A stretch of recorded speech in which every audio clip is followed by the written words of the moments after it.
ಗುಂಡ ಬಂದು ನಮ್ಮ ಕಾಲ್ ಶೀಟ್ ತಗೊಳ್ಳೋ ಥರ ಮಾಡಿ ಅದಕ್ಕೂ ಒಂದು ಇಂಟ್ರೊಡಕ್ಷನ್ ವಿಡಿಯೋ ಮಾಡಿ ಅಂದರೆ ಅವ್ರ ಕ್ರಿಯೇಟಿವಿಟಿ ಎಲ್ಲೂ ಬಿಡಲಿಲ್ಲ. ಈ ಸಿನಿಮಾಲ್ಲಿ ನಾವು ಶೂಟ್ ಮಾಡಿರುವಂಥ ಫೀಲಿಂಗ್ ಯಾವ ಸಿನಿಮಾಲೂ ಬಂದಿದ್ದು. ಡೈರೆಕ್ಟ್ರಿಗೆ ಏನು ಬೇಕೋ ಅವ್ರಿಗೆ ಸ್ಯಾಟಿಸ್ಫೈ ಆಯ್ತಾ. ನಾನು ಮೋಸ್ಟ್ ಆಫ್ ದ ಟೈಮ್ 99% ಇದುವರೆಗೂ ನಾನು ಮಾಡಿರೋ ಸಿನಿಮಾಲಿ ಹೋಗಿ ಮಾನಿಟ್ರ್ ನೋಡಲ್ಲ, ಹೆಂಗೆ ಕಾಣಿಸ್ತೀನಿ ನಂದು ಏನು ನಾನು ಚೆಕ್ಕೆ ಮಾಡೋಕ್ಕೆ ಹೋಗಲ್ಲ. ಆಯ್ತಾ ಡೈರೆಕ್ಟ್ರ್ ಫೇಸ್ ನೋಡ್ತೀನಿ, ಅವ್ರು ಓಕೆ ಅಂದ್ರೆ ಸುಮ್ಮನೆ ಹೋಗಿ ಕೂತ್ಕೊಂಡ್ಬಿಡ್ತೀನಿ. ನಾನು 6-6:30 ಮೇಕಪ್ ಹೇರ್ ಜೊತೆ ಇರಬೇಕಾಗ್ತಿತ್ತು. ಸೊ 4 ಗಂಟೆಗೆ ಹೇಳ್ತಿದ್ದೆ. ಎಷ್ಟೇ ಸ್ಟ್ರೆಸ್ಫುಲ್ ಆದ್ರೂ ಈ ನಾಯಮರಿಗಳು ಮತ್ತು ಗುಂಡನೆಲ್ಲ ನೋಡಿ ಎಲ್ಲ ಮಾಡ್ತೋಗ್ಬಿಡ್ತಾ ಇದ್ದೆ. So I think more than ಇದು ನನ್ನ ಕರಿಯರ್ಗಿಂತ ನಾನು ಪರ್ಸ್ನಲಿ ಕೂಡ ಜಾಸ್ತಿ ಬೆನಿಫಿಟ್ ಆಗಿದ್ದೀನಿ ಅಂತ ನಂಗೆ ಅನಿಸ್ತಾ ಇದೆ. ಅಲೆಮಾರಿ ಬಂದಾಗ ಓಕೆ ನನ್ನನ್ನು ವಿಲನಾಗಿ ಚೂಸ್ ಮಾಡಿದ್ರಲ್ಲ, ಅದು ಆ್ಯಕ್ಚುಲಿ ಹ್ಯಾಟ್ಸ್ ಆಫ್ ಅವ್ರಿಗೆ. ಯಾಕಂದರೆ ಆ ಥರ ಶೇಡ್ಗೆ ಅದು ತುಂಬ ಇಂಪಾರ್ಟೆಂಟ್ ಕ್ಯಾರೆಕ್ಟರ್ ಅದು ನಿಮ್ಯಾನ್ ಸೂರಿ. ಅಲೆಮಾರಿನ ಇವಾಗಲೂ ತುಂಬ ಜನ ನನ್ನನ್ನು ಡೈರೆಕ್ಟರ್ಸ್ ಕ್ಯಾಸ್ಟ್ ಮಾಡುವಾಗ ಅದ್ರ ಬಗ್ಗೆ ಮಾತಾಡ್ತಾರೆ. ಅದನ್ನ ರೆಫರೆನ್ಸ್ ಪಾಯಿಂಟ್ ಥರ ಇಟ್ಕೊಂತಾರೆ. ಸುದ್ದಿ ಮನೆಯ ಸಮಸ್ತ ವೀಕ್ಷಕರಿಗೆ ನಮಸ್ಕಾರ. ನಾನು ನಿಮ್ಮ ರವಿ ಸಾಸ್ನರ್. ನಾನು ಮತ್ತು ಗುಂಡ ಅಂದಾಗ ನಾನೊಬ್ಬನೇ ಅಲ್ಲ, ಇಡೀ ಕರ್ನಾಟಕ ಸಂಭ್ರಮಿಸಿದಂಥ ದಿನವನ್ನು ನಾನು ನೋಡಿದ್ದೀನಿ. ಈಗ ನಾನು ಮತ್ತು ಗುಂಡ ಪಾರ್ಟ್ 2 ಆಗಿ ತೆರೆ ಮೇಲೆ ಬರೋ ಸಿದ್ಧವಾಗಿದೆ. ನಮ್ಮ ಜೊತೆಗಿದ್ದಾರೆ ರಾಕೇಶ್ ಅಡಿಗ ಮತ್ತು ರಚನೆಯಿಂದ. Thank you so much. Thank you. ನಮಸ್ತೆ. ಜೋಶ್ ಕಮ್ಮಿ ಆಗಿಲ್ಲ ರಾಕೇಶ್ಗೆ, if I am not wrong. Thank you. ಕಮ್ಮಿ ಆಗಿಲ್ಲ, ಡೆಫಿನೆಟ್ಲಿ ಆಗಿಲ್ಲ, ಜಾಸ್ತಿ ಆಗ್ತಾನೆ ಇದೆ. ಮೇಲಾಗಿ ಇಡೀ ಕರ್ನಾಟಕದ ಅಭಿಮಾನಿಗಳಿಗೆ ಜೋಶ್ ತುಂಬುವಂತಹ ತಂಡದಲ್ಲಿದ್ದಂಥ ಒಬ್ಬ ಸದಸ್ಯ. ಹೌದು. ಜೋಶ್ ಅನ್ನೋದು ಏನೆಲ್ಲ ಸ್ಟ್ರೈಕ್ ಮಾಡುತ್ತೆ ರಾಕೇಶ್ಗೆ? ಜೋಶ್ ಅಂದಾಗ of course first launch, debut, red carpet, success. It was a golden era actually ನಮಗೆ. ಆ್ಯಂಡ್ ಮೋಸ್ಟ್ ಎಂಜಾಯ್ ಮಾಡಿರೋದು ಆ ಝೋನ್ ಅನ್ಸುತ್ತೆ. ಆ ತುಂಬ ಜನ ಇಂಟರ್ವ್ಯೂ ಮಾಡೋರು ಅಂತಾರೆ, ಜೋಶ್ ಬಂದಾಗ ನಾನು ತುಂಬ ಚಿಕ್ಕವನಾಗಿದ್ದೆ. ಹೌದು, ನಾನು ಹೇಳಲ್ಲ. Thank you. ಆ್ಯಂಡ್ ಕರ್ನಾಟಕಕ್ಕೆ ತುಂಬ ಜನ ಪ್ರೀತಿ ಮಾಡೋದನ್ನ ಹೇಳ್ಕೊಟ್ಟಿದ್ದಾರೆ. ಅದರಲ್ಲಿ ರಚನೆಯಿಂದ ಬರ್ಕೊಟ್ಟ ಲವ್ ಮಾಕ್ಟೇಲ್ ಆ ಸೀರೀಸೇ ಬಂತು.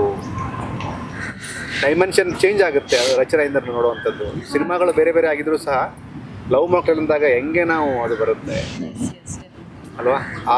ಆ ಒಂದು ಡೈಲಾಗೇ ಸಮ್ಟೈಮ್ಸ್ ಫೀಲ್ ಎಕ್ಸಾಕ್ಟ್ಲಿ ನಾನು ಸಖತ್ತಾಗಿ ವರ್ಕ್ ಆಯಿತು. ಐ ಥಿಂಕ್ ಅದೇ ಒಂದು ಅಫರ್ಮೇಷನ್ ಥರ ಆಗೋಗ್ಬಿಟ್ಟಿದೆ.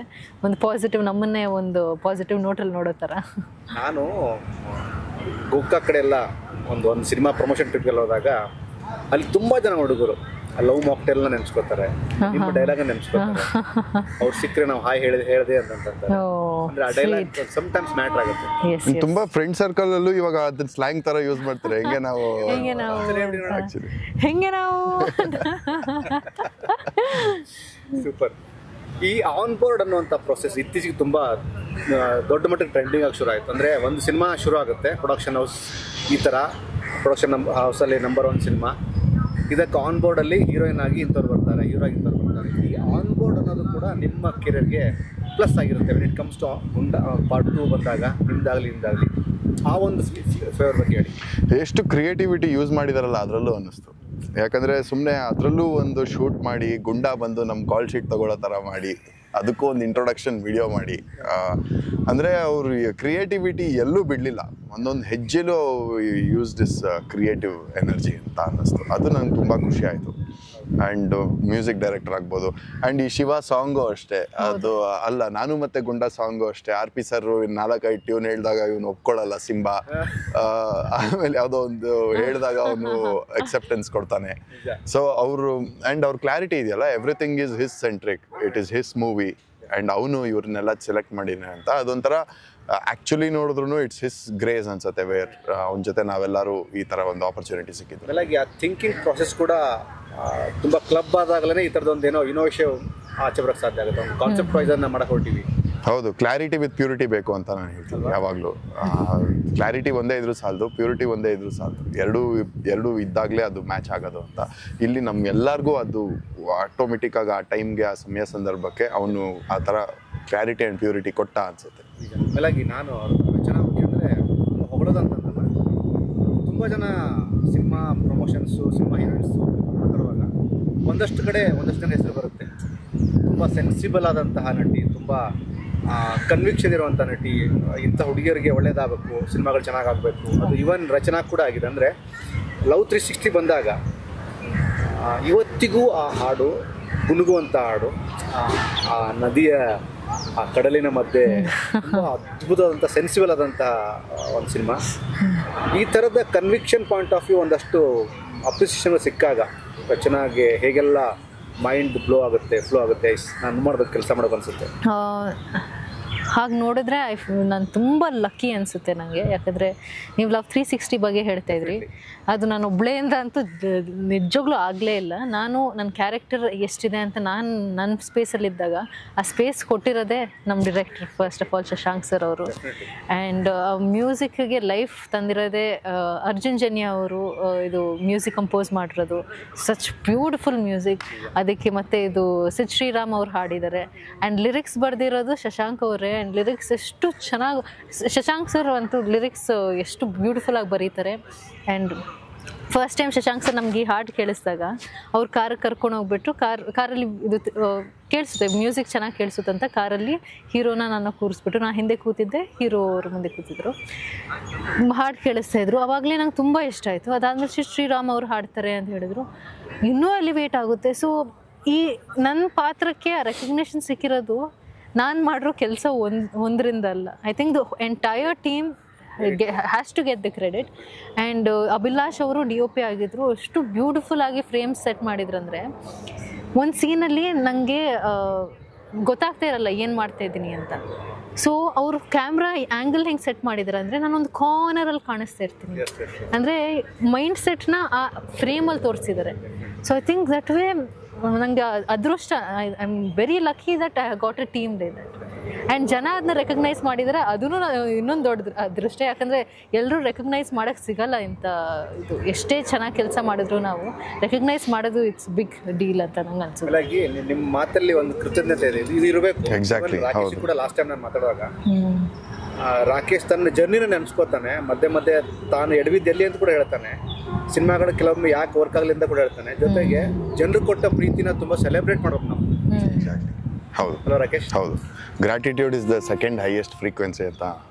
ಗ್ರಾಟಿಟ್ಯೂಡ್ ಅನ್ನೋದನ್ನ ಸುದೀಪ್ ಸರ್ ಸ್ಟೇಜ್ ಮೇಲೆಲ್ಲ ಪ್ರತಿ ಸಲ ಹೇಳ್ತಾರೆ. ನಾವು ತುಂಬಾ ಹೌದು ಕೃತಜ್ಞತೆಯಿಂದ ಇರಬೇಕು ನಾವು ಮಾಡೋಂಥ ಕೆಲಸಕ್ಕೆ, ನಮ್ಮನ್ನು ಸಪೋರ್ಟ್ ಮಾಡೋಂಥ ಜನಕ್ಕೆ. ಇಲ್ಲಿ ನಾನು ಮತ್ತು ಗುಂಡ ಪಾರ್ಟ್ 2 ಸಿನಿಮಾದ ಪ್ರಮೋಷನ್ ಆಗಿದ್ರು ನಾನು ನಿಮ್ಮಗಳ ಸಿನಿಮಾಗಳ ಜರ್ನಿ ನಾನು ನೋಡಿದ್ದೀನಿ, ಅದನ್ನು ನಾನು ಸೆಲೆಬ್ರೇಟ್ ಮಾಡ್ತೀನಿ. ಇವತ್ತಿಗೂ ನನಗೆ ನಿಮ್ಮ ಅಲೆಮಾರಿ ತುಂಬ ಇಷ್ಟ. Thank you. ಯಾರೇ ಹೂಗಾಡಲಿ ತುಂಬ ಇಷ್ಟ. ನೀವು ಮಾಡಿದಂತಹ ಪಾತ್ರ ಚಿಕ್ಕದಾಗಿದ್ರೂ ನಿಮ್ಮನ್ನು ತೋರಿಸಿದಂಥ ರೀತಿ, ನಿಮ್ಮನ್ನು ನೀವು ಜಗತ್ತಿಗೆ ತೋರಿಸ್ಕೊಂಡಂಥ ರೀತಿ, ದಟ್ಸ್ ವೆರಿ ಇಂಪಾರ್ಟೆಂಟ್. ಹೌದು. ಸುಮ್ಮನೆ ಅದನ್ನು ರೀಕಾಲ್ ಮಾಡೋದಾದ್ರೆ, ಆ ಒಂದು ಪಾತ್ರ ರೀಕಾಲ್ ಮಾಡೋದು. ಅಲೆಮಾರಿ ಬಂದಾಗ ಓಕೆ ನನ್ನನ್ನು ವಿಲನ್ನಾಗಿ ಚೂಸ್ ಮಾಡಿದ್ರಲ್ಲ, ಅದು ಆ್ಯಕ್ಚುಲಿ ಹ್ಯಾಟ್ಸ್ ಆಫ್ ಅವ್ರಿಗೆ. ಯಾಕಂದರೆ ಆ ಥರದ ಶೇಡ್ಗೆ ಅದು ತುಂಬ ಇಂಪಾರ್ಟೆಂಟ್ ಕ್ಯಾರೆಕ್ಟರ್, ಅದು ನಿಮ್ಯಾನ್ ಸೂರಿ. ಅದಕ್ಕೆ ಇವ್ನು ಮಾಡ್ಬೋದು ಅಂತ ಅವಾಗ ಯಾವುದು ನಾನು ಆ ಥರದ್ದು ಒಂದು ಶೇಡು ಕಾಣಿಸಿರಲಿಲ್ಲ, ಜನಕ್ಕೆ ಐಡಿಯಾನೂ ಇರಲಿಲ್ಲ. But it was a pure experiment. So ನನ್ನ ಹೇರ್ ಸ್ಟೈಲ್ ಚೇಂಜ್ ಮಾಡಿಕೊಂಡು ಆ ಒಂದು ಮೇಕಪ್ಪು ಅದೆಲ್ಲ ಸಖತ್ತಾಗಿ ಇವಾಗ ಬಂತು. ಆ್ಯಂಡ್ ಅವ್ರು ಏನು ಡಿಸೈನ್ ಮಾಡಿದ್ರಲ್ಲ ಅಷ್ಟೇ ಬಿಲ್ಡಪ್ಪು ಫೀಲು ಹೆಂಗೆ ಕೊಟ್ಟರು. ದಟ್ ವಾಸ್ ಲೈಕ್ ಓಕೆ ರಾಕೇಶ್ನ ಹಿಂಗೂ ನೋಡ್ಬೋದು ಅಥವಾ ಇವನನ್ನ ಹಿಂಗೂ ಬಳಸ್ಕೊಬೋದು ಅಂತ ಒಂದು ದೊಡ್ಡ ಸ್ಪೆಕ್ಟ್ರಮೇ ಓಪನ್ ಮಾಡಿಕೊಟ್ಬಿಟ್ರು. ಮೇ ಬಿ ಅಲೆಮಾರಿನ ಇವಾಗಲೂ ತುಂಬ ಜನ ನನ್ನನ್ನು ಡೈರೆಕ್ಟರ್ಸ್ ಕ್ಯಾಸ್ಟ್ ಮಾಡುವಾಗ ಅದ್ರ ಬಗ್ಗೆ ಮಾತಾಡ್ತಾರೆ, ಅದನ್ನು ರೆಫರೆನ್ಸ್ ಪಾಯಿಂಟ್ ಥರ ಇಟ್ಕೊತಾರೆ. ಸೊ ಅದಾದಮೇಲೆ ಸಿಕ್ಕಿರೋ ಅಷ್ಟು ತುಂಬ ಕ್ಯಾರೆಕ್ಟರ್ಗಳ ರೆಫರೆನ್ಸ್ ಪಾಯಿಂಟು ಅಲೆಮಾರಿ ಅಂತಾನೆ. ರೀಸೆಂಟಾಗಿ ತುಂಬ ಕಾಡಿದ್ದು ನನಗೆ ಮರ್ಯಾದೆ ಪ್ರಶ್ನೆ. ಅಂದರೆ ಆ ಒಂದೊಂದು ಶಾರ್ಟನ್ನು ಫೀಲ್ ಮಾಡಿ ಆ್ಯಕ್ಟ್ ಮಾಡೋದೇ ಗೊತ್ತಾ, ಅದು ಒಬ್ಬ ರೈಟರ್ ಎಷ್ಟು ಸುಲಲಿತವಾಗಿ ಬರೆದಿರ್ತಾನೋ ಅದನ್ನು ಅಷ್ಟೇ ನೀವು ನ್ಯಾಯ ಒದಗಿಸ್ಬೇಕಲ್ಲ ಅಲ್ವಾ. ನಾನು ಹೆಂಗಂದರೆ ನನ್ನ formula I am a directors actor.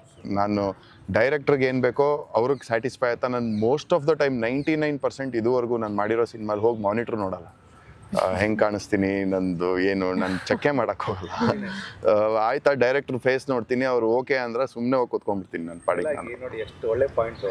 ಮುಂಚೆ ಎಲ್ಲ ಈ ಮಾನಿಟರ್ ಇರಲಿಲ್ಲ. ಹೌದು ಇರಲಿಲ್ಲ. ನಾವು ಅಂದರೆ ಈ ಡೈರೆಕ್ಟರ್ಗಳು ಯಾಕೆ ಈ ಸ್ಟೈಲ್ ಮಾಡ್ತಾರೆ ಅಂದರೆ ಇದೇ ಫ್ರೇಮ್ ಅವ್ರಿಗೆ. ಹೌದು ಈ ಫ್ರೇಮ್ ಹಿಂಗೆ ಇಟ್ಕೊಂಡು ನೋಡ್ತಾರೆ. ಹೌದು ಪುಟ್ಟಣ್ಣ ಅವ್ರದ ಒಂದಷ್ಟು ಇಮೇಜ್ ನೋಡಿದಾಗ ಅವ್ರು ಹಿಂಗೆ ಇಟ್ಟು ಅಂದರೆ ಇದು ಸ್ಕ್ವೇರ್ ಅಂತ, ಹೌದು ಇದು ಸೇಫ್ ಫ್ರೇಮ್ ಅಂತ. ಹೌದು ಆಮೇಲೆ ಮಾನಿಟರ್ ನೋಡಲ್ಲ ಅಂತಲ್ಲ, ತುಂಬ ಒಳ್ಳೆ ವಿಷಯ. ಅದಂದ್ರೆ ನೋಡಿದಾಗ ಎಲ್ಲೋ ಒಂದು ಫೀಲ್ ಆಗಿ ಸ್ಟಾರ್ಟ್ ಆಗ್ಬಿಡ್ತೀನಿ, ಒಂಚೂರು ಚೆನ್ನಾಗಿ ಮಾಡಬೇಕಾಗಿತ್ತು.